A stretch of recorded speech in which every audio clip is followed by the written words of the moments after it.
আসসালামু আলাইকুম। কেমন আছেন সবাই? আজকে লোগো ডিজাইনের উপরে একটা ভিডিও করার চেষ্টা করছি। দেখা যাক কতদূর সফল হওয়া যায়। আমি একটা লোগো ওপেন করে রেখেছি। এই লোগোটা এখন আমরা তৈরি করার চেষ্টা করব।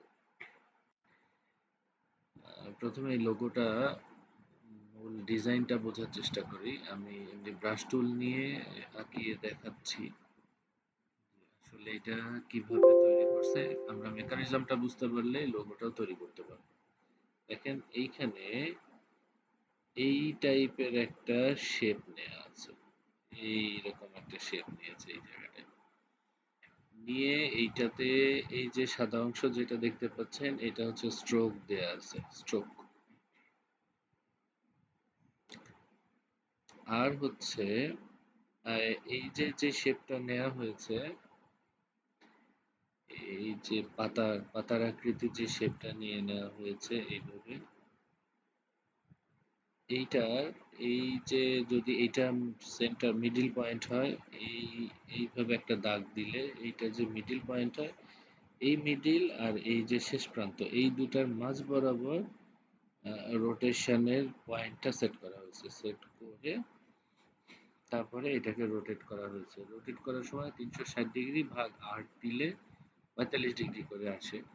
45 ডিগ্রি অ্যাঙ্গেল করে এটা রোটেট করা হয়েছে। এইভাবে করলে আশা করা যায় যে আমাদের এই ডিজাইনটা, লোগো ডিজাইনটা মিলে যাবে এবং আমরা তৈরি করে ফেলতে পারবো। এরপরেও আরো কিছু কাজ আছে। রোটেট করার পরে এগুলোকে আবার শেপ বিল্ডার টুল দিয়ে সুন্দর করে শেপ তৈরি করে নিতে হবে, সেটা দেখব। তো প্রথমে মাঝখানের এই যে পাতার আকৃতির যে শেপটা, এটা নেওয়ার চেষ্টা করছি। একটা গোল বৃত্ত তৈরি করে নিলাম। এখানে শুধু আমি স্ট্রোকটা রাখলাম, ফিল কালারটা ডিলিট করে দিলাম, অফ করে রাখলাম। এখন এই অল্টার ধরে এটাকে কপি করে আমি এই যে এই এইখানে সেট করছি যে এইটা সেন্টার বরাবর, যে এই সেন্টার এই রেখা বরাবর আছে, এইখান থেকে আর একটু সরাই দিলাম আমি এইটুকু। ঠিক আছে, এইটুকু সরানোর পরে এই যে মাঝখানে যে জায়গাটা কমন ইন্টারসেক্ট করলো, এই জায়গাটা আমি রাখবো আর বাকিগুলো ডিলিট করে দেবো। শেপ বিল্ডার টুল নিলাম, অল্টার ক্লিক করে ধরে এইটা আর এটা ডিলিট করে দিলাম, আর শুধু অল্টার ছেড়ে দিয়ে শুধু এইটাতে ক্লিক করলাম যেন এইটুকু একটা শেপ হিসেবে বিল্ড হয়ে যায়। আমি আমাদের শেপটা পেয়ে গিয়েছি। এরপরে এটাকে রোটেট করার পালা। রোটেট করার আগে আমি একটু ছোট করে নিচ্ছি, তা না হলে ক্যানভাসের বাইরে চলে যেতে পারে। আচ্ছা, নিলাম, রোটেট টুলে ডাবল ক্লিক করলাম। ডাবল ক্লিক করে, সরি, রোটেট টুলে একটা ক্লিক করতে হবে। একটা ক্লিক করলে এই যে এইটা রোটেশনের যে সেন্টার পয়েন্ট আসলো, এই সেন্টার পয়েন্ট থেকে এটাকে এই যে নিচের এই এই পয়েন্ট আর মিডিল সেন্টার পয়েন্ট এই দুটার মাঝামাঝি এখানে একটা আন্দাজ করে রাখবো। রাখলাম, মাপ দিয়ে করতে পারলে খুবই ভালো হতো। তারপর আমি একটা আন্দাজ করে রেখে দিলাম এখানে। রেখে বাইরে একটা ক্লিক করলাম। যখন আমার পয়েন্টার এরকম প্লাসের মতো দেখা যাচ্ছে, তখন অল্টার ধরে এই সেন্টারের উপরে ডাবল ক্লিক করলাম। ডাবল ক্লিক করলে আমার এই রোটেট অপশনটা চলে আসলো। এখানে 45 ডিগ্রি, মানে এর আগে আমি একটু প্র্যাকটিস করেছিলাম এই জন্য 45 ডিগ্রি উঠেই আছে। আপনারা এভাবেও করতে পারেন, 360 ভাগ 8, তাহলে দেখবেন ওই 45ই হয়। এই যে 45 ডিগ্রি আমি প্রিভিউ দিয়েছি, দিয়ে কপি করলাম। এরপরে কন্ট্রোল ডি দিয়ে এই সার্কেলটা সুন্দর করে পরিপূর্ণ করে নেব। এই 8টা শেপ চলে আসলো। এখন আমি সবগুলো শেপকে সিলেক্ট করব। সিলেক্ট করে এবার শেপ বিল্ডার টুল নিব। শেপ বিল্ডার টুল নিয়ে আমি এখন এইভাবে এই এইটুকু কালার করব। শেপ এইটুকু শেপ বিল্ড করে নিব এবং এর সঙ্গে একটা কালার দিয়ে দিব। ফিল কালারের এখানে একটা কালার দিয়ে দিব। কালার আমি সোয়াচ থেকে নিলাম, সহজেই নেওয়া যাবে। আমি শুরুতে এই যে অরেঞ্জ কালারটা নিয়ে নিলাম। এইভাবে শেপটা এখন বিল্ড করে ফেলব।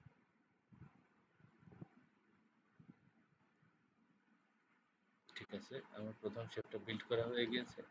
আমি এখন এইখান থেকে কালার চেঞ্জ করলাম, চেঞ্জ করে পরের শেপটা বিল্ড করছি।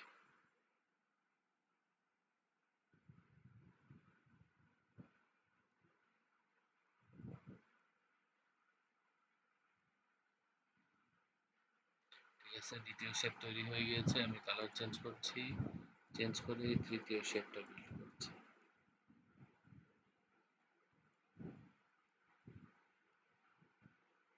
আপনারা এইভাবে রিপিট করে করে কালার চেঞ্জ করে করে শেপটা বিল্ড করে নেবেন।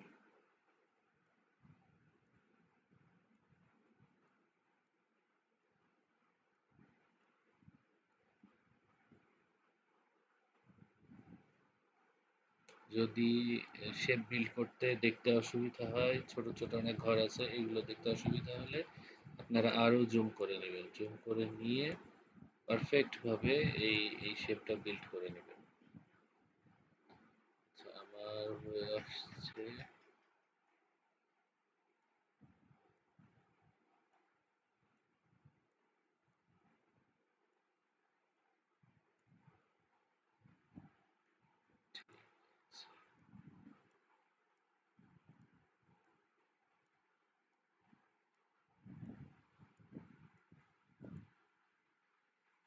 আর একটা শেপ বাকি আছে, আমি শেপটা লাইট কালার দিয়ে এইটা শেপটা বিল্ড করে নিই। যদিও এইটা কাছাকাছি হয়ে যাচ্ছে। আচ্ছা, দেখি অন্য কালার দিয়ে এইটা শেপটা ফিল করার চেষ্টা করি। এইটার সঙ্গে প্রাসঙ্গিক ডিপ কালারটাই দিয়ে দিই। ঠিক আছে, দেখেন আমার শেপটা বিল্ড করা হয়ে গেল। এখন আমি এই যে মাঝখানের যে অংশটা আছে এইটাকে অল্টার ক্লিক করে ডিলিট করে দিলাম। এই মাঝখানের জায়গাটা ফাঁকা হয়ে গেল। এখন আমার যেটা করতে হবে যে এই যে দেখেন এইটার চারদিক দিয়ে ফাঁকা, এই যে সাদা সাদা দেখা যাচ্ছে, এগুলো হচ্ছে স্ট্রোক দেয়া আছে অনেক মোটা, অনেক মোটা করে স্ট্রোক দেয়া আছে জন্য এই ইফেক্টটা এখান থেকে তৈরি হয়েছে। দেখেন আমি এইভাবে মোটা করে স্ট্রোক দিয়ে দিলাম।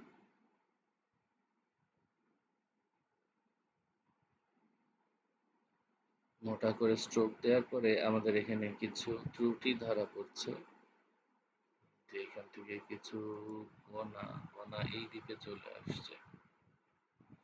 আচ্ছা, এখন যেটা করতে হবে এই কণাগুলোকে রিমুভ করতে চাইলে আমি আবার সেই বিল্ডার টুলের হেল্প নেই। শেপ বিল্ড করা আছে।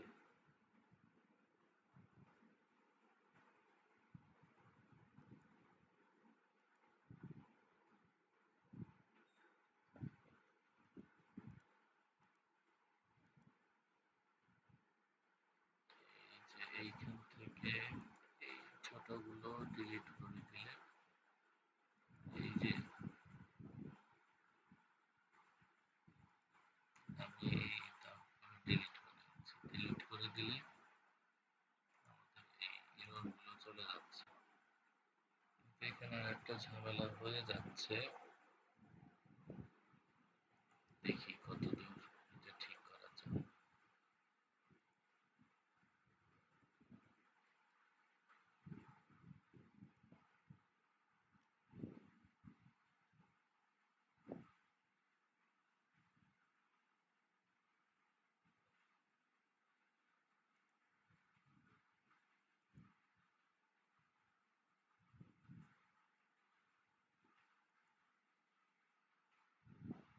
আচ্ছা, আরেকটা কাজ করা যায়, সেটা হচ্ছে আমরা স্ট্রোকটা একটু কমায় দিয়ে দেখি। সরি, সিলেকশন টুল নিয়ে স্ট্রোকটা একটু কমায় দিয়ে দেখি ইফেক্টটা কেমন আসে। জি, কমছে। যাচ্ছে, আমরা একটু বোঝার চেষ্টা করি যে এইটা কোথায় থেকে আসছে। আমি একে একটু বের করে নেই, ভেতর থেকে একটা সিঙ্গেল ডিজাইনকে বের করে নেই। দেখেন এই যে কণাগুলো, এই কর্নারগুলো অনেক দূর পর্যন্ত যাচ্ছে জন্য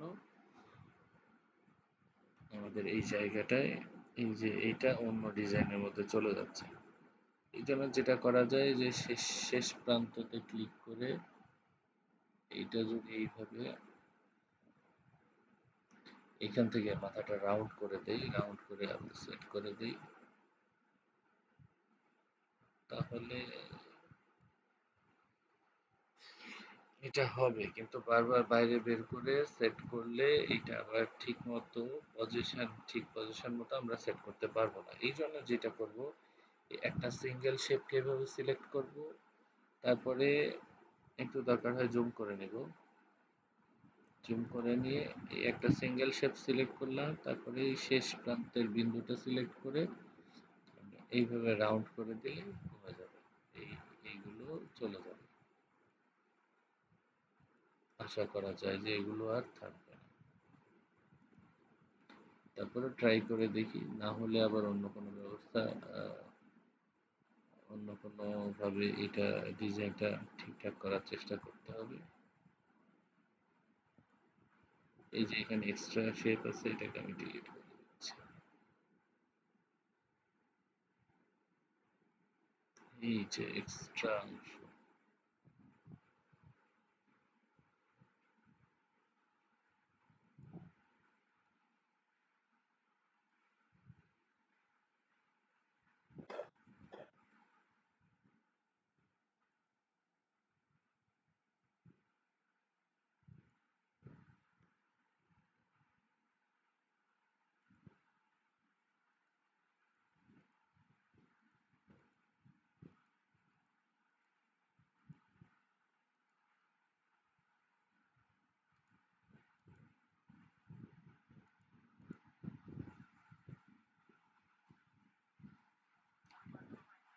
হচ্ছে না মনে হয়, আউটপুট আসছে না। আর একটা কাজ করার চেষ্টা করি।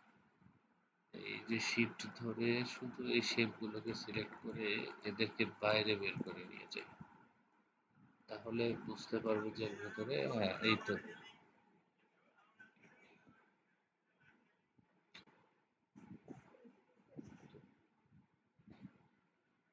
দেখেন আমার মনে হয় যে এইবার এইখান থেকে এই আমরা এই পদ্ধতিতে ঠিক করতে পারবো।